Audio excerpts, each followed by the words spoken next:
अब तक हमने क्या देखा है? अब तक हमने देखा है फंडामेंटल राइट्स में आर्टिकल नंबर 12 से लेकर 24 तक। ठीक है, एक बार जस्ट क्विक रिवीजन करेंगे और क्विक रिवीजन के बाद will start with today's new topic. ठीक है, so we were studying about fundamental rights.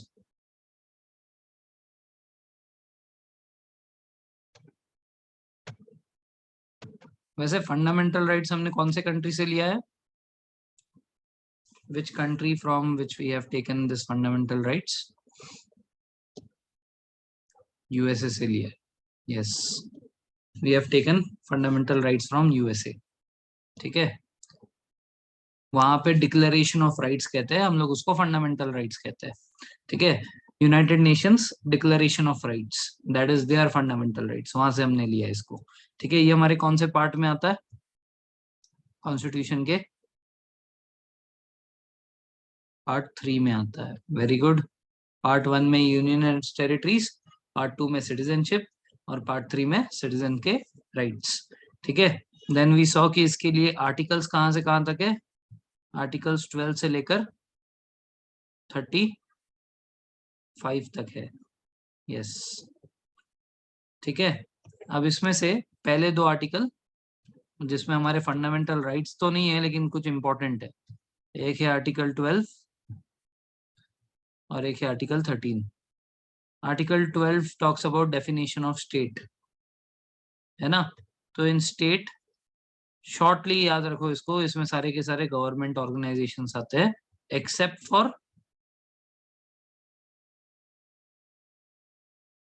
For judiciary. Very good. ठीक है, आर्टिकल 13 को अगर शॉर्ट में याद रखना हो तो क्या बोलेंगे? Judicial review.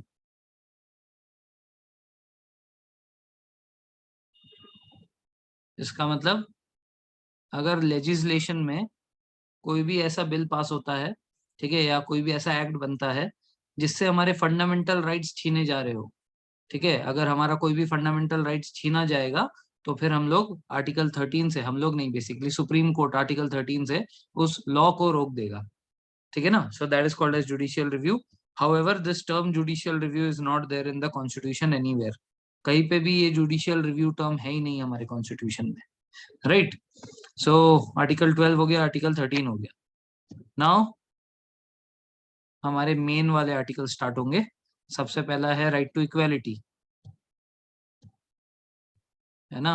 Right to equality. So right to equality के आर्टिकल्स कहां से कहां तक है? आर्टिकल 14 से लेकर आर्टिकल 19 तक।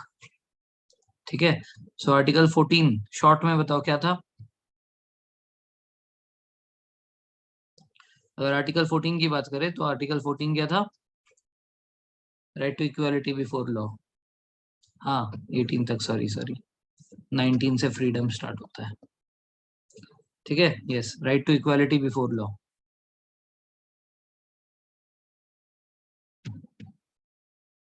Okay, article 15 discrimination.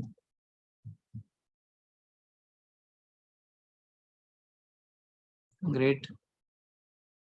Article 16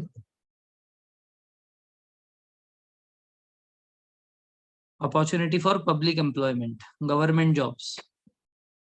opportunity for public employment, public employment का मतलब गवर्नमेंट जॉब्स,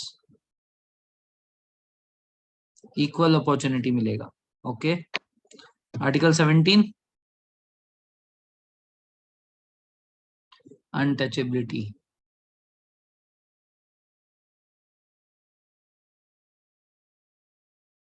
ठीक है, और आर्टिकल 18 एबॉलिशन ऑफ टाइटल्स। ग्रेट, ठीक है, यस। सो यहां तक हो गया था हमारा राइट टू इक्वालिटी। उसके बाद फ्रीडम था, right to freedom. Right to freedom है आर्टिकल 19 से लेकर आर्टिकल 22 तक। ठीक है, सो उसमें हमारा आर्टिकल 19 आता है सबसे पहले। आर्टिकल 19 टॉक्स अबाउट 6 राइट्स और 6 फ्रीडम्स, है ना। Freedom of speech and expression, उसके बाद freedom to settle anywhere in the country, freedom to assemble without arms, freedom to profess any religion. ठीक है, तो ऐसे 6 फ्रीडम थे। Yes, freedom to form unions, freedom to settle down in any part of the country, freedom to roam around anywhere in the country, all those things. So ये जो right to press है, ठीक है, right to press, press मतलब basically media वाले, ये कौन सा में आता है? मतलब इसमें 6 पार्ट्स है ना, तो ये किस में आता है? This comes in speech and expression. ठीक है, right to speech and expression जो था ये उसका पार्ट है। ठीक है, फ्रीडम ऑफ स्पीच और एक्सप्रेशन में राइट टू प्रेस, इसलिए मीडिया वालों को जनरली कहीं नहीं रोका जा सकता। ठीक है, except for military areas, military areas या गवर्नमेंट एरियाज जहाँ पे मतलब हाई सिक्योरिटी होगा, उन जोन्स में जाने से रोका जा सकता है। अदरवाइज कहीं पे कवरेज करने के लिए नहीं रोका जा सकता। ठीक है, now there was a 7th freedom also over here, एक 7th फ्रीडम भी था। ठीक है ना, वो 7th फ्रीडम को जो है 44th अमेंडमेंट से हटाया गया था, 44th अमेंडमेंट एक्ट से हटाया गया था। ठीक है, सो वो क्या था? Right to property. यस, ये क्या था? राइट टू प्रॉपर्टी था। इसको 44th अमेंडमेंट एक्ट 1978 इसके तहत हटा दिया गया था। ठीक है, तो पहले 7 थे, अभी 6 ही बचे हुए हैं। ठीक है ना, दिस इज 19। ओके, इसके बाद है हमारा आर्टिकल 20। आर्टिकल 20, आपने अपराध नहीं किया अब तक, you have not done any crime so far. ठीक है, पुलिस को बस आपके ऊपर शक है, तो आपको शक के बुनियाद पे गिरफ्तार अभी फिलहाल नहीं किया जा सकता। ठीक है, उस दिन भी मैंने समझाया था, आज दूसरी बार समझा रहा हूँ।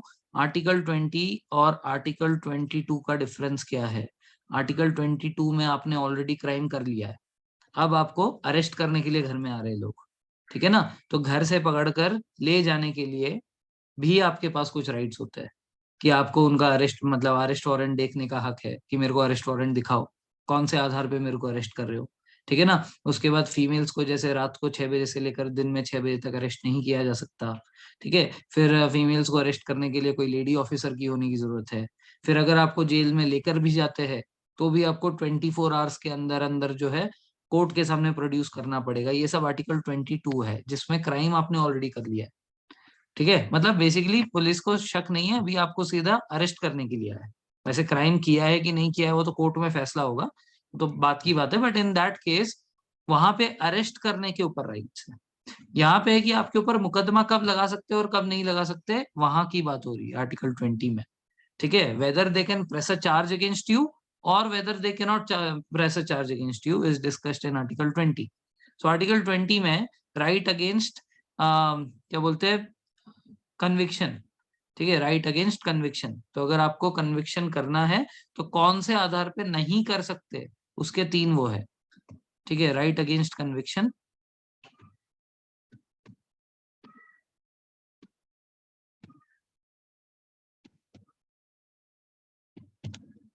ठीक है, तो उसके 3 है। एक है no ex post facto legislation. ठीक है, एक है नो डबल जियोपार्डी,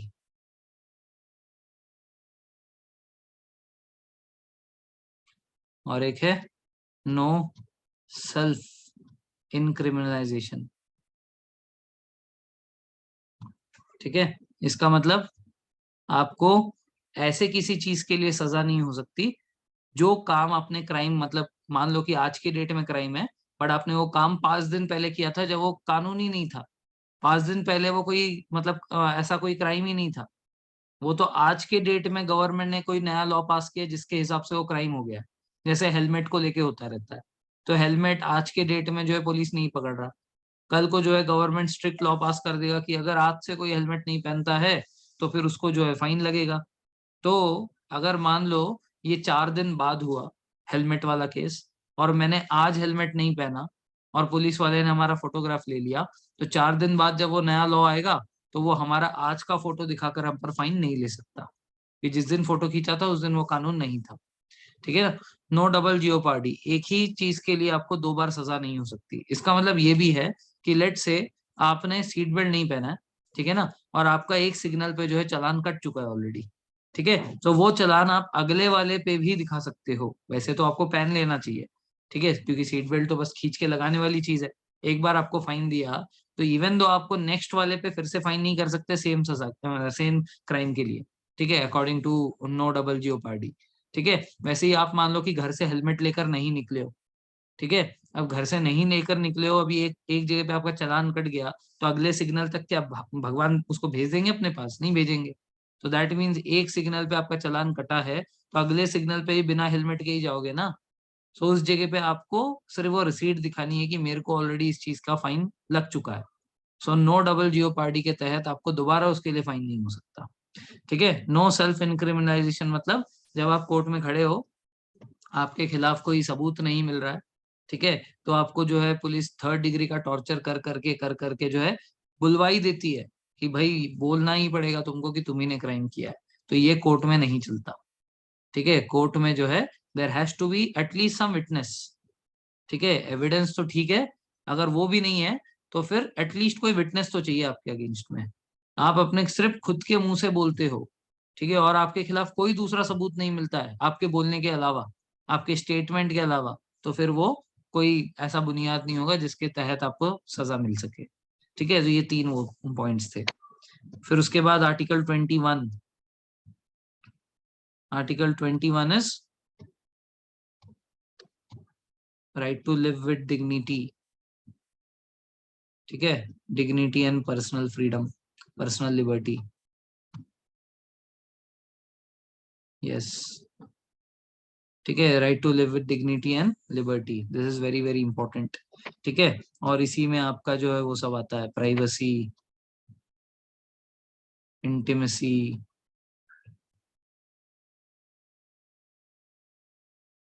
ये सारी चीजें जो है ये आर्टिकल 21 में आती है। ठीक है। उसके बाद आर्टिकल 22। आर्टिकल 22 अभी मैं, हाँ, राइट टू इंटरनेट भी आता है। अभी अभी हाल फिलहाल में ही कल का करंट अफेयर्स था कि इंडिया में ऐसा कौन सा स्टेट है जहां पे सबसे लंबे समय तक इंटरनेट आउटरीच रहा है? पता है किसी को? State, union territory, Jammu Kashmir.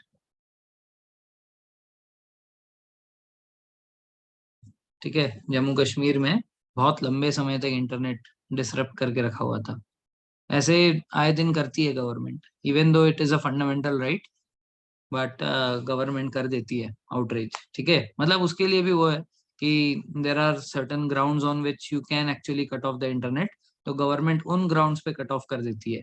जैसे कि नॉर्थ ईस्ट में कुछ ना कुछ होता रहता है। ठीक है, कुछ दिन पहले जो है मणिपुर और नागालैंड के बीच में हुआ था।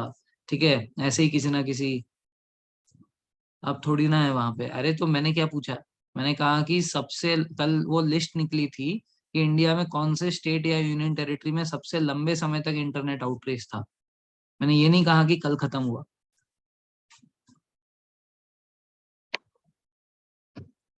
ठीक है। सो आर्टिकल 22 की बात कर रहे थे, राइट अगेंस्ट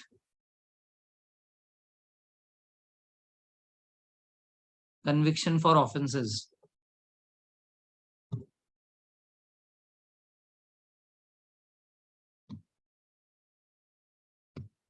ठीक है, अब आपने ऑफेंस कर दिया है, प्रूफ हुआ नहीं हुआ अलग बात है, आपको अरेस्ट करेंगे तो फिर उसके लिए क्या क्या प्रोविजंस है, कोर्ट ले जाएंगे तो उसके लिए क्या क्या प्रोविजंस है, जेल में रखेंगे तो उसके लिए क्या क्या प्रोविजंस है, ये सब आर्टिकल 22 में आता है। ठीक है ना, कि you have to be produced before the court within 24 hours of your arrest. 24 hours में अगर आपको कोर्ट में नहीं ले जाए तो फिर आपको छोड़ना पड़ेगा, आप आजाद हो जाओगे। 24 आवर्स के अंदर अंदर कोर्ट में पेशी आपकी होनी पड़ेगी, ठीक है ना। उसके बाद अरेस्ट वारंट के बिना कोई आपको अरेस्ट नहीं कर सकता। सिमिलरली सर्च वारंट के बिना घर की तलाशी नहीं हो सकती। ये सारी चीजें जो है आर्टिकल 22 में आते हैं, ठीक है ना। तो ये सब हो गए हमारे फ्रीडम वाले। उसके बाद ये चीज जानना बहुत जरूरी है कि चाहे कितना भी इमरजेंसी लग जाए, कुछ भी लग जाए, आर्टिकल 20 और 21 कभी सस्पेंड नहीं हो सकता, cannot be suspended at any cost.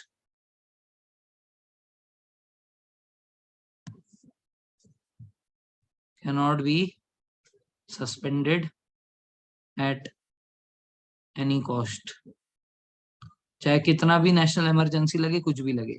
ये कब ऐसा हुआ था? When was this made as an law? 44th amendment से, अगेन 44th अमेंडमेंट 1978, ठीक है। इसके तहत आर्टिकल 20 और 21 को कभी सस्पेंड नहीं किया जा सकता, ये किया गया था। क्यों किया गया था ऐसा?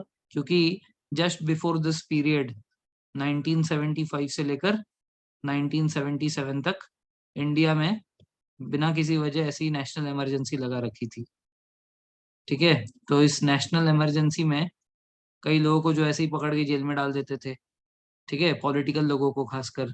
उसके बाद लोगों को जो है पॉपुलेशन कंट्रोल करवाना था, तो लोगों को पकड़ पकड़ के जो है नसबंदी करवा दी थी गवर्नमेंट ने। सो वो आर्टिकल 21 का उल्लंघन हो गया, ठीक है, कि लोगों को मतलब आप लिबर्टी से जीने नहीं दे रहे हो। सो because of that in 44th amendment 1978 they had made कि चाहे कैसा भी इमरजेंसी आए, ठीक है, उसमें हम लोग आर्टिकल 20 और 21 को कभी भी खारिज नहीं होने देंगे। और 19 के बारे में क्या कहा था? Article 19 can only be removed only in the case of, or only be suspended in the case of external aggression। yes, ये सिर्फ एक्सटर्नल अग्रेशन के केस में ही खारिज हो सकता है, अदरवाइज आर्टिकल 19 को भी खारिज नहीं कर सकते। So what you need to remember over here, article 19, 20 and 21, these are the key fundamental rights जिनको बिना किसी वजह फालतू में सस्पेंड नहीं किया जा सकता। सो इसका मतलब बाकी सारे फंडामेंटल राइट सस्पेंड किए जा सकते हैं क्या जब इमरजेंसी लगती है? Can the rest of the fundamental rights be suspended? Yes. So ये जो प्रोविजन है ये हमने किससे लिया है? जब इमरजेंसी लगेगी, यस, जब इमरजेंसी लगेगी तो fundamental rights will be suspended. ये हमने लिया है जर्मनी से, एक्चुअल में तो वेमार रिपब्लिक से लिया है, वेमार रिपब्लिक ही बाद में जर्मन बना था, ठीक है। तो हमने जर्मनी से लिया है, जहाँ पे हिटलर का रूल हुआ करता था। तो हिटलर ने एक करना स्टार्ट किया था एक्चुअल में, कि जब भी वहां पे ये क्या बोलते हैं इमरजेंसी लगती, तो सबका फंडामेंटल राइट छीन लेता, ठीक है ना। उनके वहां पे आर्टिकल 48 में, वो उनके कॉन्स्टिट्यूशन में। हमारे इसमें जो है, हमारे इसमें आर्टिकल 352 में है, ठीक है। In our constitution it is in article 352, in their constitution it is article 48, ठीक है। So suspension of fundamental rights during emergency, this has been taken from Germany, ठीक है ना। सो अब हम लोग इमरजेंसी प्रोविजंस की भी इसी में बात कर लेते हैं। तो 3 आर्टिकल अभी हम लोग देख लेंगे। हमारे पास 3 इमरजेंसी के आर्टिकल्स है, 352, 356 एंड 360। 352 इज नेशनल इमरजेंसी, ठीक है। 356 इज प्रेसिडेंट्स रूल,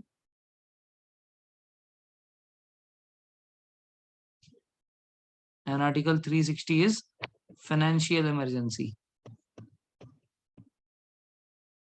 ठीक है। सो नेशनल इमरजेंसी पहले जो है इंटरनल कोई भी इशू होता था तो तब भी लगाया जा सकता था, ठीक है ना। इसको 44th अमेंडमेंट में चेंज कर दिया गया। अभी नेशनल इमरजेंसी केवल और केवल एक्सटर्नल एग्रेशन होता है या एक्सटर्नल कोई थ्रेट होता है कंट्री को, सिर्फ तभी नेशनल इमरजेंसी लगाई जा सकती है। कोई भी इंटरनल डिस्प्यूट या डिस्टर्बेंस हो रहा है तो उसके लिए प्रेसिडेंट्स रूल लगेगा, आर्टिकल 356। और अगर फाइनेंशियल कोई दिक्कत हो तो फाइनेंशियल इमरजेंसी लगेगी। हाउएवर फाइनेंशियल इमरजेंसी कभी भी हमारे देश में आज तक नहीं लगा है, सो आर्टिकल 360 का यूज कभी नहीं हुआ है हमारे देश में। 352 का यूज हुआ है, कई बार हुआ है, जितने भी वॉर्स हुए तभी हुआ है, ठीक है, 75 से 77 के बीच में हुआ है। 356 तो हाल फिलहाल में महाराष्ट्र में भी हुआ था, ठीक है, जब कोई सरकार नहीं बनती है किसी स्टेट में, उस टाइम पे भी वो जगह प्रेसिडेंट्स रूल में चले जाता है, ठीक है ना। सो अब यहाँ पे एक और चीज जानने वाली बात यह है, आर्टिकल 352 को एक और चीज में अमेंड किया था। पहले प्रेसिडेंट को अगर लगता है कि now the conditions are such कि मुझे नेशनल इमरजेंसी लगाना चाहिए, ठीक है, तो वो लगा सकता था। अभी only president satisfaction is not enough, ठीक है, for applying national emergency only president satisfaction is not enough. All the cabinet ministers have to give in writing कि now the condition have come that you must give, you must क्या बोलते हैं, put forward national emergency. ये सारे के सारे cabinet minister 20 से 25 होते हैं देश में, ठीक है ना। सो 20 से 25 मिनिस्टर्स अगर रिटर्न फॉर्म में देते हैं कि आपको जो है नेशनल इमरजेंसी करनी चाहिए, कंडीशन हमारे देश में ऐसे है, केवल तभी प्रेसिडेंट नेशनल इमरजेंसी लगा पाएगा, अदरवाइज नेशनल इमरजेंसी देश में नहीं लगाई जा सकती। ऐसा पहले नहीं था। पहले क्या था, पहले था कि प्रेसिडेंट सेटिस्फेक्शन वाज इनफ, ठीक है, guided by the prime minister. तो जैसे इंदिरा गांधी ने, हम जनरली ऐसा कहते हैं ना कि 1975 से 77 तक इंदिरा गांधी ने वो लगाया, क्या बोलते हैं, इमरजेंसी लगाया। एक्चुअल में देखा जाए she was the prime minister. So ये होती कौन है लगाने वाली इमरजेंसी, ठीक है। सो इन्होंने जो है उस टाइम पे प्रेसिडेंट को, क्योंकि प्रेसिडेंट जो है प्राइम मिनिस्टर की बात पे जो है इमरजेंसी लगाएगा, ऐसा उस टाइम पे था। Now it has made compulsory कि it is mandatory for all the cabinet minister to give in writing to impose national emergency. पहले ऐसा नहीं था, पहले पीएम के कहने पे प्रेसिडेंट कर सकता था, ठीक है ना। क्लियर ये चीज। सो 3 आर्टिकल और देख लिया हमने इधर, 352, 356 और 360।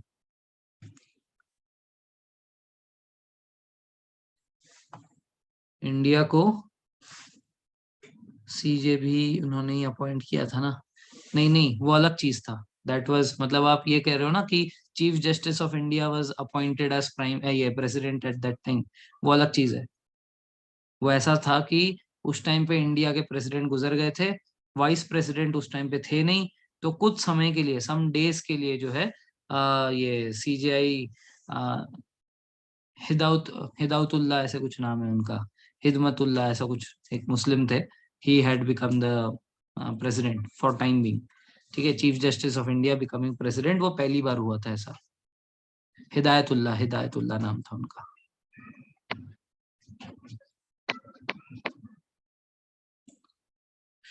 ठीक है। सो ये हमने बात कर ली कहाँ तक की, आर्टिकल 22।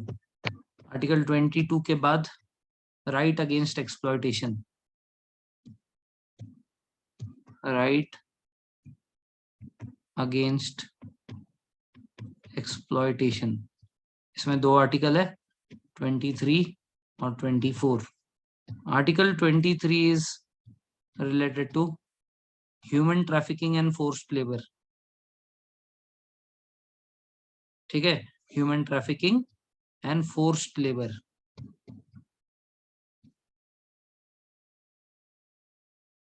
अब ह्यूमन ट्रैफिकिंग मतलब क्या, अपने देखे होंगे बच्चों को किडनैप करके उनके हाथ वाथ काट के उनको भीख मंगवाने के लिए रखते हैं, ठीक है, ये भी एक फॉर्म ऑफ ह्यूमन ट्रैफिकिंग है। उसके बाद प्रोस्टिट्यूशन के जो रैकेट्स होते हैं, ठीक है, बहुत सारे स्पा वगैरह में जो है प्रोस्टिट्यूट्स को जो है वो बंदी बना के रखते हैं, ठीक है, that is also a form of human trafficking, ठीक है। सो लड़कियों को, बच्चों को, इन सबको जो है अगर बिजनेस पर्पस के लिए इलीगली एक जगह से दूसरी जगह ले जाते हैं, that is called as human trafficking, जो आर्टिकल 23 के खिलाफ, मतलब आर्टिकल 23 के तहत सख्त मनाही है, ठीक है, this is right against exploitation, ठीक है। और वैसे ही फोर्स्ड लेबर, अब कई घरों में होता है, खासकर नॉर्थ साइड में बहुत ज्यादा होता है ऐसा, कई घरों में क्या होता है, फोर्स्ड लेबर चलता है। व्हाट इज फोर्स्ड लेबर, जबरदस्ती किसी नौकर को वो लोग अपने घर में 24 घंटे रख देते हैं, ठीक है, और 2 वक्त की सूखी रोटी खिलाते हैं और उसके बाद जबरदस्ती उनसे काम करवाते हैं, कई बार मारने वारने की भी वारदात सामने आई है। So all this is called as forced labour. उस इंसान को काम नहीं करना है, ठीक है ना, तो उसको जबरदस्ती काम करवाया जा रहा है, ऐसा नॉर्थ में होता है, ठीक है, northern state it happen sometimes. So this is also against article 23, किसी के मर्जी के बिना आप उसको अपने पास काम नहीं करवा सकते, ठीक है, ये आर्टिकल 23 है। उसके बाद आर्टिकल 24, ये है चाइल्ड लेबर।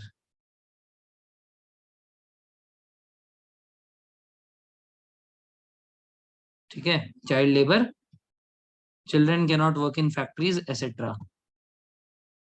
ठीक है, फैक्ट्रीज एसेट्रा, मतलब बेसिकली अभी ऐसा है कि कहीं पे भी चाइल्ड लेबर अलाउड नहीं है। Anyone under the age of 18 can not work, simple. ठीक है ना, तो ये हो गया हमारा राइट अगेंस्ट एक्सप्लॉयटेशन खत्म। इसके बाद से हमें आज टॉपिक पढ़ना है। ठीक है, हमने यहाँ तक पढ़ा था उस दिन, इसके आगे से आज हमें पढ़ना है। सो अब है राइट टू रिलीजियन।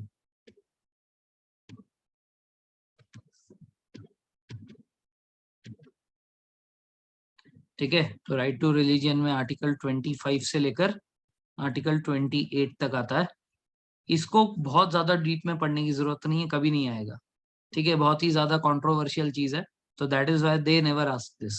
ठीक है, तो 25, 26, 27, 28, ये जो चार आर्टिकल्स है, इसमें से सिर्फ आप इतना ही याद रखो, आर्टिकल 25 के तहत हम सभी को फ्रीडम दी गई है कि हम अपना मन चाहा रिलीजन चूज कर सकते हैं। और अगर चाहे कि हमें कोई रिलीजन को सपोर्ट ही नहीं करना है, नास्तिक बन के रहना है, तो वो भी कर सकते हैं। सो आर्टिकल 25 में they have given freedom to profess, practice and propagate religion. Profess, practice and propagate. Profess का मतलब क्या? प्रोफेस और प्रैक्टिस में डिफरेंस है। कानूनन भाषा में दोनों अलग अलग है। कानूनन भाषा में प्रोफेस का मतलब ये होता है, जैसे कई सारे हिंदू धर्म में होता है कि आपको जो है वो लेनी पड़ती है, कुछ वॉज लेने पड़ते हैं, है ना। गुरु होता है, वो अपने शिष्य को जो है कुछ मंत्र वगैरह देता है। ठीक है, और जिसके बाद जो है वो उस धर्म का एकदम अच्छे से वो पार्ट बन जाता है। ठीक है, तो इसको बोलते हैं दीक्षा, प्रतिज्ञानी दीक्षा बोलते हैं इसको। ठीक है, सो दीक्षा लेनी पड़ती है, तो दीक्षा ले रहे हो तो उसको बोलते हैं प्रोफेस। सिर्फ आप प्रैक्टिस कर रहे हो, जैसे कि आई एम अ हिंदू। ठीक है, I have not taken any diksha और anything, I am just a Hindu, so I am a practicing Hindu. तो प्रोफेस करना और प्रैक्टिस करना दो अलग अलग चीज है कानूनन तरीके से। प्रोपोगेट करना मतलब जैसे आपने देखा होगा कि रास्ते में पालकी जाती है, ठीक है ना, हरि नाम कीर्तन होता है। ठीक है, ये जितने भी ऐसे धिंडी वगैरह जो भी निकलती है, ठीक है, they in the name of religion march from one place to another. ठीक है, ऐसा हर रिलीजन वाले कर सकते हैं। ठीक है, और इसके लिए आपको बकायदा पुलिस प्रोटेक्शन भी मिलता है जब भी ये ऐसा करते हैं ना रोड में, तो उसके लिए पुलिस प्रोटेक्शन भी मिलता है, because it is according to article 25 valid. ठीक है, you can propagate your religion, however forced conversion is not consider to be valid. ठीक है, कोई आर्टिकल 25 के तहत ये नहीं बोल सकता कि मैं तो प्रोपोगेट कर रहा था, मैं तो अपने रिलीजन के बारे में सामने वाले को समझा रहा था, ठीक है, उसको पसंद आ गया तो मैं क्या करूं, ऐसा नहीं है। ठीक है, देर आर इंस्टेंसेस जब जबरदस्ती मार मार के जो है रिलीजियस कन्वर्जन किया जाता है। ठीक है ना, क्योंकि अगर नहीं करोगे तो ऐसा होगा, कॉन्सिक्वेंसेस गिनाते हैं, तो फिर जबरदस्ती करना पड़ता है। तो अगर ऐसा होता है तो it is not consider to be propagation. ठीक है, वो जो है कानूनन अपराध है, अगर आप जबरदस्ती किसी को कन्वर्ट करवाते हो तो। सो एक आर्टिकल 25 इंपॉर्टेंट है, आर्टिकल 26, 27, 28 इंपॉर्टेंट नहीं है। ठीक है ना, उसमें ये सब आता है कि अगर आपने कुछ पैसे खर्च किए रिलीजियस चीज के ऊपर, तो आपको उसके ऊपर टैक्स नहीं देना पड़ेगा। देन रिलीजियस इंस्टीट्यूट्स के ऊपर कोई टैक्स नहीं लगेगा, all those things are there, so that is not of any use to us. ठीक है, हाँ, brain washing is propagation, but देखो कैसा है कि सामने वाला अगर जाके कंप्लेन कर देगा तो वो फोर्स्ड कन्वर्जन होगा। अगर सामने वाला मतलब जाके वो नहीं करता, कंप्लेन नहीं करता, तो कोई दिक्कत नहीं है। ठीक है, अब हम लोग आते हैं राइट टूवर्ड्स माइनॉरिटीज, ये बहुत इंपॉर्टेंट है। ठीक है, माइनॉरिटी के दो राइट्स है, एक आर्टिकल 29 के तहत, एक आर्टिकल 30 के तहत, बहुत ही इंपॉर्टेंट है दोनों। दोनों को ध्यान से देखना और याद भी रखना। ठीक है, so article 29, right to conserve language, script and culture. ठीक है, right to conserve language, script and culture. इसी के तहत जो हमने इनर लाइन परमिट सुनी थी, हमारे जो इंडिया का नॉर्थ ईस्टर्न पार्ट है, ठीक है, जैसे ये अरुणाचल हो गया, ये नागालैंड हो गया, ये मणिपुर हो गया, ये जो साइड है ये पूरा का पूरा हमारा इनर लाइन परमिट में आता है। सो इनर लाइन परमिट क्यों अलाउड है? Because they want to preserve their language, script and culture. ठीक है, उनको ये डर है कि अगर बाहर वाले देश मतलब बाहर वाले स्टेट्स वाले अगर हमारे अंदर आ गए तो हमारा जो है हम लोग जो माइनॉरिटीज है, हमारा जो कल्चर है, हमारा रिलीजियन है, हमारा स्क्रिप्ट है, ये नष्ट हो जाएगा। That is why they have put a inner line permit. अगर आपको इन एरियाज में जाना है, अरुणाचल में, नागालैंड में, मणिपुर में, तो आपको पहले से परमिशन लेना पड़ेगा। ठीक है, so inner line permit is allowed according to article 29। ठीक है ना, so this is important. So is it only for the minorities? No, it is allowed for everyone. ठीक है, हर लैंग्वेज को ये दिया, मतलब हर जाति के लोगों को जो है अपने लैंग्वेज को, स्क्रिप्ट को, कल्चर को प्रोटेक्शन करने के लिए राइट दिया गया है। आपको जो लगता है आप करिए, कोई दिक्कत नहीं। ठीक है, article 29 grants protection to both religious as well as linguistic minorities. एक तो रिलीजियस माइनॉरिटीज हो गए, रिलीजियस माइनॉरिटीज जैसे क्रिश्चियंस हो गए, सिख हो गए, पारसी हो गए, इनको भी दिया है। और लिंग्विस्टिक माइनॉरिटीज जैसे अगर आप आसाम में जाओगे, वहां पे एक भाषा बोली जाती है बोडो भाषा। ठीक है, बोडो, BODO। ठीक है, सो ये जो भाषा है इसको बोलने वाले लोग बहुत कम है, so they are also consider to be minorities. ठीक है, अब देखो यूपीएससी सवाल कैसे बनाएगा यहाँ पे। यूपीएससी सवाल बनाएगा, which of the following according to article 29 is considered among the minority. ठीक है, तो ऑप्शन ए आएगा, मतलब 1 में मान लो लिख देंगे रिलीजियस माइनॉरिटीज, 2 में मान लो लिंग्विस्टिक माइनॉरिटीज, 3 में मान लो कि पॉपुलेशन वाइज माइनॉरिटीज, ऐसा सब कर देंगे। ठीक है, तो ध्यान रखना, दो टाइप के माइनॉरिटीज है, एक रिलीजियस, एक लिंग्विस्टिक। रिलीजियस मतलब धर्म से, लिंग्विस्टिक मतलब लैंग्वेज से। ऐसे पॉपुलेशन कम है उससे कोई फर्क नहीं पड़ता। ठीक है ना, तो एक रिलीजियस और एक लिंग्विस्टिक, ये दो टाइप के माइनॉरिटीज आर्टिकल 29 में है। अब इससे जो भी क्वेश्चन बनेगा you should be able to deal with it. Clear है यहाँ तक?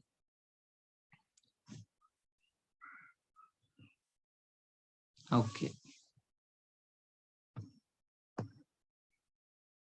आर्टिकल 30। सो आर्टिकल 30 जो है, right of minorities to establish and administer educational institutes of their choice. ठीक है, so you must have seen की जो मुसलमान होते हैं वो लोग मदरसास बनाते हैं। ठीक है, so they can build madrasa, they can enroll students in madrasa, they can teach anything, because they will say कि सर हमारे पास आर्टिकल 29 है। तो 29 के तहत हम लोग अपने लैंग्वेज मतलब अपने लैंग्वेज को ही प्रोटेक्ट कर रहे हैं। ठीक है, we are protecting our language, so because of that we are teaching only our language, we are teaching our culture. ठीक है, सो मदरसास जो है, मदरसास जो मुसलमान बनाते हैं वो आर्टिकल 30 के तहत बना सकते हैं, और आर्टिकल 29 के तहत उसमें जो मर्जी पढ़ा सकते हैं, इसके नाम पे कि हम लोग अपने कल्चर, स्क्रिप्ट और उसको प्रोटेक्ट कर रहे हैं, रिलीजियन को प्रोटेक्ट कर रहे हैं।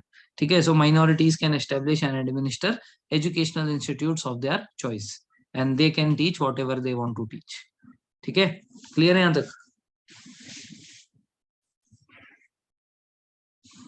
ओके, ना आर्टिकल 31 नाम की कोई चीज अभी बाकी नहीं है। आर्टिकल 31 को हटा दिया गया है, it has been repealed by 44th amendment act. ठीक है, 44th अमेंडमेंट एक्ट से इसको हटा दिया गया है। एफकेट में क्वेश्चन आया था, ठीक है, कि आर्टिकल 31 को जब हटाया, राइट टू प्रॉपर्टी, तो यहां से हटाकर अब उसको क्या बनाया है, now it has become a legal right. So legal right कौन से आर्टिकल के तहत? आर्टिकल 300A में आता है वो। ठीक है, now it has come into article 300A। ठीक है, ये एफकेट का क्वेश्चन है, सो ऐसे टाइप के क्वेश्चंस भी आ सकते हैं। ठीक है ना, now some of you might be thinking sir ये तो हमने अभी अभी आर्टिकल 19 में भी पढ़ा था, कि आर्टिकल 19 में भी था। सो ये जो है आर्टिकल 19 में 7 नंबर पे था, और आर्टिकल 31 में प्रॉपर्टीज के ऊपर बहुत सारे आर्टिकल्स और थे। Article 31A, article 31B, article 31C। However those article 31A, B, C are still there. सिर्फ मेन आर्टिकल 31 हटा है। Article 31A, article 31B, article 31C तीनों आज भी एग्जिस्ट करते हैं। उसका रिलेवेंस नहीं है अभी ज्यादा, बट इट स्टिल एग्जिस्ट्स। ठीक है, so article 31 was totally based on property. ठीक है, और वो जो है वो अपने 19 में भी था। 19 में सिर्फ ये था कि आपको अपनी प्रॉपर्टी मिलेगी, प्रॉपर्टी के तहत और जो भी चीजें थे वो सब आर्टिकल 31 में लिखे थे। ठीक है, सो इसको मैं थोड़ा सा आपको बैकग्राउंड में ले जाकर समझाता हूँ, ये है क्या बेसिकली, था क्या ये। सो आर्टिकल 31 के तहत, ठीक है, राइट टू प्रॉपर्टी जो था, ये था कि बहुत सारे ऐसे लोग थे इंडिया में ठीक है, जिनको अंग्रेजों ने फ्री में कोई प्रॉपर्टी दे रखी थी, जैसे कुछ जमींदार थे, ठीक है ना। जो जमींदार थे, जमींदारों को क्या था कि वो जिस एरिया में है उस एरिया के लोगों से वो लोग टैक्स कलेक्ट करके गवर्नमेंट को दे दे, बदले में जो पूरा का पूरा लैंड था वो जमींदार का था, वहां पे जो घर बनाया हुआ था वो जमींदार का था। तो जब हमारा देश आजाद हुआ उसके बाद इन घर का क्या हुआ, और हमने पढ़ा था, है ना, हमने लॉर्ड कॉर्नवालिस में पढ़ा था कि ये जो जमींदारी सिस्टम थी वो हेरिडिटरी थी। तो बिकॉज इट वाज हेरिडिटरी, तो कॉर्नवालिस के टाइम पे जो मतलब जमींदार बना होगा उसका बेटा, उसका बेटा, उसका बेटा, इन सबको तो हेरिडिटी वाइज में वो लैंड मिल गया होगा, वो घर मिल गया होगा। So basically right to property क्या था कि इन लोगों को ये क्लेम मिल रहा था कि ये जो इतना बड़ा सा जो घर है जो ब्रिटिश ने हमें फ्री में दे रखा है, इसके ऊपर हमारा अधिकार है, ठीक है ना। लेकिन this was going against article 14, equality before law. कुछ लोगों को फ्री में घर मिल रहा है इतना बड़ा सा, और बाकी लोग जो है गरीबी में मर रहे हैं। तो अगर उसने खुद वो खरीदा होता तो चलो कोई बात नहीं थी, ठीक है, वो इतना बड़ा घर खरीद रहा है, उसके पास पैसे थे, खरीदा तो बराबर था। बट नाउ जब अंग्रेज चले गए हैं तो किसी को घर फ्री में मिल रहा है, उसने उसके लिए कुछ नहीं किया है, और किसी को जो है वो घर नहीं मिल रहा है, तो this is clearly not right ना। ये तो क्लियरली जो है राइट टू इक्वालिटी वायोलेट कर रहा है। तो गवर्नमेंट ने क्या किया था, तो गवर्नमेंट ने जाकर इनसे ये सारे घर छीन लिए थे। वो इतने बड़े बड़े घरों को हॉस्पिटल में कन्वर्ट कर रहे थे, कम्युनिटी सेंटर बना रहे थे, ठीक है ना, कोई क्रैश बना रहे थे, तो कोई ऐसे ऐसे स्कूल बना रहे थे। तो ये सारे जो गवर्नमेंट ने छीन लिए थे, इन सब के ऊपर बेसिकली गवर्नमेंट कुछ अच्छा बना रहा था सबके लिए, यूज के लिए, ठीक है। तो फिर हुआ क्या, जिस जमींदार का प्रॉपर्टी था वो, जिस जमींदार का वो बच्चा वारिस था, वो बच्चे ने जाके सुप्रीम कोर्ट में कंप्लेन कर दी कि भाई मेरे पास तो राइट टू प्रॉपर्टी है, सो राइट टू प्रॉपर्टी के तहत मेरा घर कैसे छीन सकते हैं ये। तो सुप्रीम कोर्ट पागल हो गया, बोला कि यार मैं आर्टिकल 14 लगाऊं या आर्टिकल 19 लगाऊं या आर्टिकल 31 लगाऊं, समझ में नहीं आ रहा है। सारे के सारे फंडामेंटल राइट्स है ना। 14 भी फंडामेंटल राइट है, 19 भी राइट है, और 31 भी फंडामेंटल राइट है। तो एक के तहत मेरे को छीनना पड़ेगा, दूसरे के तहत मेरे को देना पड़ेगा, तो क्या करूँ, वो गवर्नमेंट के सामने रोने लग गए सुप्रीम कोर्ट वाले। तो गवर्नमेंट ने बोला कि करते हैं कुछ इसका प्रबंध, ठीक है। सो गवर्नमेंट ने क्या किया, गवर्नमेंट ने लाया आर्टिकल 31A। आर्टिकल 31A में कहा, saving of law providing acquisition of states. मतलब क्या, गवर्नमेंट बड़े बड़े स्टेट्स को, बड़े बड़े घरों को छीन सकता है, ठीक है। पहला कॉन्स्टिट्यूशनल अमेंडमेंट ही ये लाया था कि बड़े बड़े जो घर होंगे, बड़े बड़े जो स्टेट्स होंगे, गवर्नमेंट इनको छीन सकता है। कौन से केस में, अगर गवर्नमेंट को लगता है कि ये स्टेट कुछ ज्यादा ही बड़ा है, दूसरों के लिए ये जो है इनइक्वालिटी का कारण है, तो उसको छीनकर गवर्नमेंट जो है उसको कम्युनिटी सेंटर्स बनाएगा। और इसमें सेविंग ऑफ लॉ मतलब क्या, कि no person can go to the supreme court to claim acquisition of such kind of states. तो saving of law for providing acquisition of this states, अगर गवर्नमेंट इन states को छीनता है तो ये जो है इस लॉ को सेव कर रहा है। मतलब basically this article 31A is protecting the rights of supreme court, कि दे कैन से कि we will not hear your petition, हम आपकी पिटीशन नहीं सुनेंगे, क्योंकि आर्टिकल 31A के तहत हमें तुम्हारी ये पिटीशन ना सुनने का पावर मिला है, ठीक है। Saving of law providing for acquisition of states, ठीक है। उसके बाद बहुत ज्यादा उसके ऑब्वियसली बात है ना, जिनको फ्री में प्रॉपर्टी मिल रहा था वो शांत थोड़ी रहेंगे, ठीक है। तो दे स्टार्टेड डूइंग सम हंगामा, जिसके बाद आर्टिकल 31B लाया गया। Article 31B, validation of certain acts and regulation. It means that article 31B saves the acts and regulation included in 9 schedule. तो अब 9 शेड्यूल याद करो क्या था, हमने पढ़ा था tears of old PM, OLD। तो एल क्या था, लैंड, एनीथिंग, यस, नहीं नहीं, वो जो है ऑफिशियल लैंग्वेजेस था, एल इज फॉर लैंड, ठीक है, yes. So anything related to land, anything related to land can not be taken to supreme court. Article 31B के तहत ऐसा किया, जो भी चीज शेड्यूल 9 में पढ़ रही है, उसमें क्या पढ़ रही है, लैंड पढ़ रही है, उसके ऊपर आप सुप्रीम कोर्ट में जा ही नहीं सकते।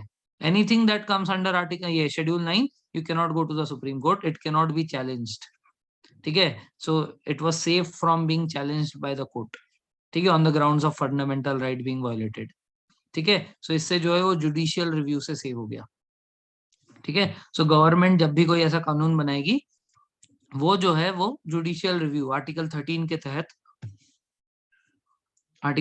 तहत जुडिशियल रिव्यू में नहीं पड़ेगा। मतलब गवर्नमेंट जो चाहे डाल सकती है शेड्यूल 9 में। ठीक है, तो जो भी चीज शेड्यूल 9 में आएगा उसके ऊपर कोई सुप्रीम कोर्ट नहीं जा पाएगा। ठीक है ना। तो इसके ऊपर वाद विवाद बहुत ज्यादा बढ़ता रहा। ठीक है, इतना ज्यादा वाद विवाद बढ़ता रहा तो गवर्नमेंट ने बोला एक काम करते, इसको हटा ही देते, राइट टू प्रॉपर्टी को ही हटा देते, ना रहेगा बांस ना बजेगी बांसुरी। जब ये राइट ही नहीं रहेगा लोगों के पास तो सुप्रीम कोर्ट जाएंगे क्यों। ठीक है ना। तो अब तक क्या था कि इनके पास राइट था, तो राइट था और फंडामेंटल राइट किसी से कोई छीन नहीं सकता। तो इसके तहत क्या था कि गवर्नमेंट को ये सब झेलना पड़ रहा था। तो गवर्नमेंट ने बोला कि इसको फंडामेंटल राइट से निकालो और लीगल राइट में डालो। अब लीगल राइट का क्या मतलब है, ये जो राइट टू प्रॉपर्टी है इसको लीगल राइट में डाला, इसका क्या मतलब है। इसका ये मतलब है कि अगर आपके पास पैसा है, ठीक है, लेट से कि जितना बड़ा घर गवर्नमेंट ने मतलब ब्रिटिश के गवर्नमेंट ने आपको फ्री में दिया था, वो घर खरीदने के लिए आपके पास एक्चुअल में पैसा है, तो आपको कोई नहीं रोक सकता। ठीक है, आपका लीगल हक बनता है, फिर आप उसके पैसे चुकाओ और वो घर आप खुद रखो। फिर कोई ये नहीं कहेगा कि आपने इनइक्वालिटी किया। जैसे आज के डेट में एंट विला इतना बड़ा है, ठीक है ना। ये जो आपने एंट हिल देखा होगा आपने, इसका मुकेश अंबानी का, ठीक है, वो मूवी में सही बोला था, और डब्लू के नीचे बहुत पैसा है। So you must have seen in that ant villa, ये एक डब्लू का सिंबल आता है, पिलर्स बने हैं उनके डब्लू के। ठीक है, तो उसके नीचे बहुत पैसा होगा। सो कौन सा मूवी था वो, कोई तो मूवी में बोलते हैं कि इस डब्लू के नीचे बहुत पैसा है, हाँ धमाल में। ठीक है, सो एंट हिला का ही होगा वो। यस यस यस, यही सब याद रहता तुमको। एनीवेज, सो हाजी मैम देखा था, इस मामले में हम बहुत अच्छे हैं, चलो कोई बात नहीं, पढ़ाई में भी अच्छे हो जाओ। ठीक है, सो मैं ये कह रहा था कि अभी इतना बड़ा उसका घर है, तो हम बोल सकते हैं क्या कि हमारा घर छोटा, इसका घर अकेले 27 फ्लोर का, so can we go and claim this? No. Why? Because he is having that legal right. He has paid for that. He has constructed that home. So because of which he is staying over there. अगर हमारे पास पैसे होते हम भी बना लेते, कोई नहीं रोक सकता था। अभी बात समझ में। सो अब ये लीगल राइट बन गया है, आपके पास पैसे है तो आप जाकर खरीद लो, कोई नहीं रोकेगा। बट आपको फ्री में इतना बड़ा फालतू का एस्टेट मिल रहा है, तो ऑब्वियस सी बात है कि आपने उसके लिए कुछ किया नहीं है, you have not paid for it, और you have not done something great जिसकी वजह से आपको वो लैंड मिले। ठीक है, सो इसीलिए वो छीन लिया जाएगा। तो क्या आर्टिकल 31 ए और बी के तहत, ठीक है, आर्टिकल 31 ए और बी के तहत आपकी प्रॉपर्टी आज भी छीनी जा सकती है? मैंने कहा कि आर्टिकल 31 हटाया, 31 A B C अभी भी है। So can it be taken away today? Yes, answer is yes. आज के डेट में भी गवर्नमेंट आपके लैंड को छीन सकता है। क्यों? ये बोलेगा कि हमें रोड का वाइडनिंग करना है, रोड बहुत पतला है, सो हमें जो है रोड वाइडनिंग करने के लिए ये जमीन चाहिए। सो आप ये पैसे रखो, आपको पैसे मार्केट रेट पे देगा। ठीक है, आपको जो है पैसे मिलेंगे मार्केट रेट के हिसाब से। If the market rate is let say कि 60 lakhs, तो गवर्नमेंट के रिकॉर्ड्स में वो 15 lakhs होगा, 1/4 के आसपास होता है जनरली वो। तो आपको उतना पैसा देकर भगा देगा। ठीक है ना। तो आर्टिकल 31 ए के तहत अगर मान लो आपका घर जो है वो किसी रेलवे ट्रैक के आसपास पड़ता है, ठीक है, और फ्यूचर में रेलवे लाइन को बढ़ाने के लिए आपके घर की जमीन लगेगी, तो गवर्नमेंट पहले से वार्न करके रखता है कि अभी रह रहे हो ठीक है, किसी दिन अगर अपने को ये लैंड लगेगा तो आपको हटा दिया जाएगा, और आप मना नहीं कर सकते क्योंकि आर्टिकल 31 है। Yes, land is a national resource. Yes, ठीक है। तो हम लोग इसके इसके अगेंस्ट में प्रॉपर्टी टैक्स भी तो भरते हैं। जैसे हम लोग कहाँ पे भी रहे, अपने लैंड, अपने आप फ्लैट हो, अपना कुछ भी हो, we are paying tax for it. Why? Because we are using government resource. ठीक है, तो किसी दिन अगर आपसे घर छीनना होगा तो आर्टिकल 31 ए के तहत वो घर भी छीन सकते हैं। ठीक है ना, और उसके बदले में आपको कुछ पैसे मिल जाएंगे जो उनके मुताबिक मार्केट रेट है। ठीक है, so that is how it is according to article 31 A and B, it can be taken away. Clear है ये चीज?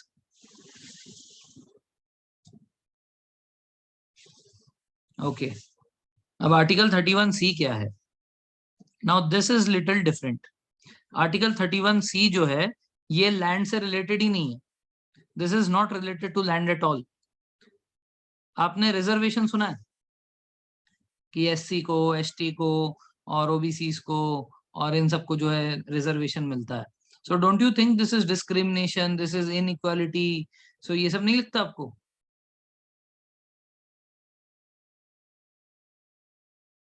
लगता है ना? हाँ, लेकिन गवर्नमेंट बोलेगा लगता है तो लगता रहे, बिकॉज आर्टिकल 31C के तहत हमने ऐसे इनइक्वालिटी करने का लीगल तरीका ढूंढ लिया है। ठीक है, so this is the legal way by which they will say कि we can do this inequality and you can still not complain. Why? Because article 31C says that saving of laws giving effect to certain directive principle of state policy, कुछ हमारे directive principle of state policy के तहत, जिसमें हमने ये देखा है कि जो हमारे गरीब है, ठीक है, जिनको सही से पढ़ने का मौका नहीं मिला है या जिनको सही से जॉब्स नहीं मिलते हैं, उनके लिए हमें कुछ करना चाहिए। ऐसा हमारे directive principle of state policy के आर्टिकल 39A और बी में लिखा हुआ है। अगर हर जगह होता है तो डिफेंस में क्यों नहीं? सिर्फ एनडीए नहीं, डिफेंस में भी नहीं है। सो डिफेंस में क्यों नहीं है? तो इसके लिए गवर्नमेंट को मिनिस्ट्री ऑफ डिफेंस ने लेटर लिखा था। कहा था कि defence is not a government service, defence is basically a specific service where reservation can not be given. Here we require meritorious people who have the capability of serving the country because this is a very risky job. सो हम reservation के तहत किसी non deserving person को अगर उधर job दे देंगे तो वो इंसान की लाइफ रिस्क पे चली जाएगी, ऐसा कहकर डिफेंस में बचा लिया गया। बट मेरा तो फिर ऐसा मानना है, तो आप डॉक्टर को रिजर्वेशन कोटा कैसे दे रहे हो फिर? वो एक इंसान की वजह से, अगर वो जो अनडिजर्विंग पर्सन है जिसको आपने रिजर्वेशन के तहत सीट दी हुई है, ठीक है ना, उसके नीट में आ रखे थे -27 मार्क्स, ठीक है, और जहाँ पे 700 में से 500 मिलने वाले को भी गवर्नमेंट सीट नहीं मिलता, तो वहां पे -27 वाले को आप जो है मेडिकल की सीट देकर उसको डॉक्टर बना रहे हो, तो वो इंसान की नहीं, इतने सारे बाकी लोगों की जान खतरे में नहीं जा रही है फिर? बट एनीवेज, ये मेरी बात कोई सुनने नहीं वाला। ठीक है, so article 31, it is for their caste uplifting, but जरूरत नहीं है इसकी। Yes, thank you ministry of defence. हाँ, तो जरूरत नहीं है इसकी, मतलब when Baba Saheb Ambedkar said that कि हम लोग रिजर्वेशन रखेंगे, ही हैड सेड कि इनिशियली सिर्फ 20 इयर्स के लिए रहेगा। ठीक है ना, तो ये जो है 1950 में इन्होंने कहा था, तो 1951 से 20 years, that means it was valid till 1971। 1971 के बाद से ये जो हम लोग अमेंडमेंट पढ़ते हैं ना 104, ये 104 में से कम 20 अमेंडमेंट तो इन्हीं के लिए है। ठीक है, एवरी 10 इयर्स, एवरी 10 इयर्स उसको बढ़ाते रहते हैं। ठीक है, सो 2020 में क्या हुआ था? 2020 में अमेंडमेंट 104 आया था, जिसके तहत क्या किया? व्हाट इज आर्टिकल 100, ये अमेंडमेंट 104, जिसके तहत इन्होंने reservation for Anglo Indian community हटा दिया। ठीक है, इतने सालों बाद एंग्लो इंडियन की रिजर्वेशन इन्होंने हटा दी। हाउएवर दे सेड कि एससी एसटी की रिजर्वेशन और 10 साल चलेगी। ठीक है ना, तो ये 2020 में हुआ, इसका इफेक्ट 2021 से आएगा। इसका मतलब 2031 तक तो 10 साल के लिए और बढ़ ही गया, 31 में और 10 साल कर देंगे, 41 हो जाएगा, तो वो होगा 105th अमेंडमेंट, अगर उससे पहले और कोई नहीं आता है तो this is how it has been. So anyways, तो ये क्या ये लीगल है? So answer is yes, it is legal. It is legal as per Article 31C. Saving of law giving effect to certain directive principle of state policy. 25th constitutional amendment में ऐसा कर दिया गया था। ठीक है, 1971 में। मैंने कहा ना initially it was for only 20 years. So 25th constitutional amendment में ऐसा कहा कि हम लोग डीपीएसपी को इफेक्ट देने के लिए सर्टन फंडामेंटल राइट्स को ओवरव्यू करे। ठीक है, अगर उसके ऊपर से हमें जाना पड़े तो हम चले जाएंगे। मतलब फंडामेंटल राइट से ज्यादा ये दो डीपीएसपी इंपॉर्टेंट है, आर्टिकल 39A, आर्टिकल 39B। ठीक है, सो आर्टिकल 39A और बी के तहत जो डीपीएसपी आती है, जिसके तहत गरीबों को जॉब नहीं मिल रहा, ठीक है, मतलब ये कास्ट वालों को जॉब नहीं मिल रहा और उनको एजुकेशन नहीं मिल रहा, उनको एजुकेशन और जॉब दिलाने के लिए हम जो है सर्टन फंडामेंटल राइट्स को दबा सकते हैं। ठीक है, कोई उसके लिए जाकर कंप्लेन नहीं कर सकता। इधर बोला सेविंग ऑफ लॉज। ठीक है, इट विल सेव। ठीक है। सो इट विल सेव, मतलब it will save the supreme court for hearing such kind of petitions. तो हम जाके अगर करेंगे भी तो भी कोई हमारी बात सुनेगा नहीं। सो ये जो है आर्टिकल 14 और 19, ठीक है, इन दोनों को जो है दबा देता है। Right to equality and right to freedom, ना तो आप कुछ बोल सकते हो, ना तो आप इक्वालिटी मांग सकते हो। क्लियर है? Okay. Now comes the very important part of the chapter, that is Article 32. So Article 32 is called as the heart and soul of Constitution. Who called it the heart and soul? Doctor B R Ambedkar called it as the heart and soul of Constitution. ठीक है, इसको बोलते हैं constitutional remedies. मतलब क्या? मतलब ये कि गवर्नमेंट या कोई भी इंसान आपसे आपकी फंडामेंटल राइट छीन रहा है। ठीक है, मतलब आप जो है अपने कमरे में रूम बंद करके अपने मोबाइल में कुछ कर रहे थे, लेकिन अचानक से मम्मी आती है, बिना नॉक करे दरवाजा खोलकर आपसे फोन छीन लेती है, तो आप आर्टिकल 32 के तहत सीधा सुप्रीम कोर्ट जा सकते हो। ठीक है, कि आपका जो है आर्टिकल 21 छीन लिया गया है। ठीक है, right to privacy has been taken away. ठीक है,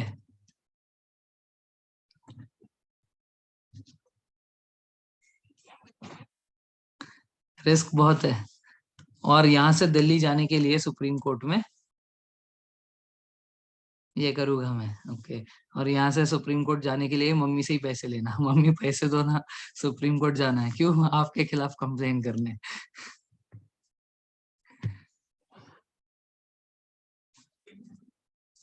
ठीक है, चलिए आगे बढ़ते हैं। ठीक है, तो कॉन्स्टिट्यूशनल रेमेडीज क्या है? Nice idea, yes. So constitutional remedies ये है कि आर्टिकल 32 के तहत अगर आपसे कोई भी फंडामेंटल राइट्स छीनी जाए, तो आप जो है सीधा सुप्रीम कोर्ट में जा सकते हो। वहां पर जाके क्या करोगे? You will basically ask for writs। ठीक है, तो writs क्या होते हैं? इसमें 5 टाइप के writs होते हैं। ठीक है ना? एक है हर्बस कॉपस, एक है मैरानमस, एक है प्रोहिबिशन, एक है सर्टियोररी, एक है क्यू वारंटो। एक एक करके समझेंगे इनको, ये क्या है और कब कब लगाए जा सकते हैं, विल जस्ट अंडरस्टैंड। सबसे पहले ये समझ लो कि हमें ये व्रिट्स लगाने का वो कब कब मिलेगा और कहाँ कहाँ मिलेगा। एक तो सुप्रीम कोर्ट में व्रिट्स हो सकता है, और एक हाई कोर्ट में भी व्रिट्स हो सकता है। सुप्रीम कोर्ट के व्रिट्स आर्टिकल 32 के तहत है जो हम लोग पढ़ रहे हैं, और हाई कोर्ट के जो व्रिट्स है आर्टिकल 226 के तहत होते हैं। ठीक है, तो सुप्रीम कोर्ट भी writs इशू कर सकता है, हाई कोर्ट भी writs इशू कर सकता है। So both the upper courts of India, ठीक है, ये दोनों हायर कोर्ट्स है हमारे इंडिया के। ठीक है, सुप्रीम कोर्ट और हाई कोर्ट, तो दोनों के पास ही writs ज्यूरिडिक्शन है। ठीक है ना? सो writs ज्यूरिडिक्शन के लिए आप सीधे सुप्रीम कोर्ट भी जा सकते हो, और अगर स्टेट में हो रहा है कुछ ऐसा, स्टेट आपसे कोई चीज छीन रहा है, तो आप हाई कोर्ट भी जा सकते हो। तो दोनों के पास है right to move supreme court for the enforcement of fundamental rights only. ठीक है, so the writs can be of the following types. One is habeas corpus. ठीक है, तो अब देखो, अंडर आर्टिकल 359, अंडर आर्टिकल 359, 360 पे क्या है? Financial emergency. तो 359 क्या होगा? अब देखो, 360 पे अगर फाइनेंशियल इमरजेंसी है, तो फाइनेंशियल इमरजेंसी से रिलेटेड हर चीज जो है 361, 362, 363 इनमें आएंगे। ठीक है, तो ये जो 359 है, ये किसके एक्सटेंशन होंगे? आर्टिकल 356 क्या था? प्रेसिडेंट्स रूल था। तो 357, 358, 359, ये सब प्रेसिडेंट्स रूल्स के ही आसपास होगा कुछ। ठीक है ना? So article 359 is related to president's rule. तो देखो एक बार क्या लिखा है। So article 359 of constitution says that right to move to supreme court can be suspended during national emergency.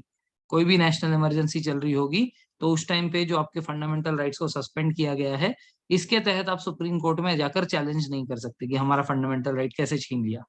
ठीक है, आर्टिकल 359 कहता है कि फंडामेंटल राइट्स आपके छीन लिए जाएंगे जब भी नेशनल इमरजेंसी होगी। ठीक है, सिर्फ आर्टिकल 359 ये कहता है कि 2021 कभी नहीं छीने जा सकते, और 19 छीना जा सकता है केवल और केवल सिर्फ एक्सटर्नल एग्रेशन के टाइम पे, और कभी नहीं। अरे बात समझ में?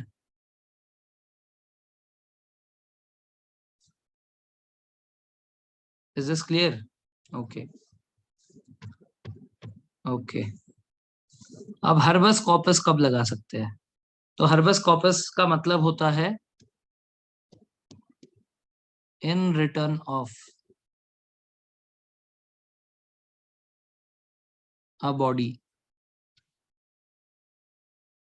ठीक है, मुर्दे को क्या बोलते हैं? जो इंसान मर जाता है उसके शरीर को क्या बोलते हैं? कॉर्प्स बोलते हैं, यस। सो हर्बस कॉर्पस दिख रहा है, ठीक है। सो यहाँ पे ये जो है ये बेसिकली डेड बॉडी को भी बॉडी बोला जाता है। सो यहाँ पे डेड बॉडी नहीं है, ठीक है ना, यहाँ पे कॉर्प्स का मतलब बॉडी है, जिंदा बॉडी है, ठीक है। यहाँ पे ये है कि मेरे को कोई फॉल्स चार्ज के ऊपर फंसाया गया है, ठीक है, मेरे ऊपर कोई ऐसा इल्जाम ठोका गया है जो मैंने किया ही नहीं है क्राइम, ठीक है। So I have not done anything, और मेरे ऊपर जो है चार्ज लगाकर चार्जशीट फाइल करके जेल में बंद करके कार्रवाई चल रही है। सो मैं अपने लॉयर से जब बात करूंगा तो मेरा लॉयर मेरे को बचाने के लिए कौन सा आर्टिकल ठोकेगा, वहां पे कौन सा वृत ठोकेगा सुप्रीम कोर्ट में, habeas corpus. He will challenge the court according to habeas corpus. Now he has to prove that कि I have not committed that crime. However crime तो हुआ है, लेट से कि किसी का मर्डर हुआ है, मैंने नहीं किया, किसी ने तो किया है ना। सो कोर्ट ये बोलेगा इसने नहीं तो किसने। So you give us the culprit, ठीक है। So in return of one person you give us another person, तो that is called as habeas corpus, ठीक है। तो ये एक्सचेंज हो रहा है बेसिकली। क्राइम तो क्योंकि हुआ है, तो क्राइम हुआ है तो इसने नहीं तो किसी और ने किया है, तो आपने प्रूफ करना है कि इसने नहीं किया, तो फिर किसने किया, ठीक है। सो इतना प्रूफ कर दो पहले तो कि इसने नहीं किया, फिर इसने नहीं किया तो फिर उसके बाद पुलिस का काम है दूसरे वाले को ढूंढना, ठीक है, और तब वो प्रोड्यूस होगा। तो आपका काम सिर्फ इतना है, जज साहब का इतना काम है कि आपको कोर्ट में जाके सिर्फ ये प्रूफ करना है कि ये बंदे ने तो नहीं किया, ठीक है ना। That is called as habeas corpus. Clear है? Okay. So rest of the articles will study next time, ठीक है। सो रिस्पॉन्स बंद हो जाता है यार आजकल, व्हाट आई कैन सी, ठीक है। I will be very Frank with you, I have generally seen कि 1 घंटे पढ़ने के बाद आपका दिमाग धीरे धीरे कम हो जाता है, बंद हो जाता है। ऐसा क्यों? पहले तो नहीं होता था। लास्ट ईयर तो हम लोग यार 2 घंटा 2.5 घंटा भी पढ़ते थे। Now I can generally C कि कल भी मेरे को 5:30 तक लेनी थी क्लास, बट अराउंड 4:30 4:45 वो हो जाता है आप लोगों का। So what is the case? Too tired by this time? Offline college start हो गया इसलिए थक जाते हैं? ओके, थक जाती हूँ, ओके, कॉलेज के वजह से, ओके।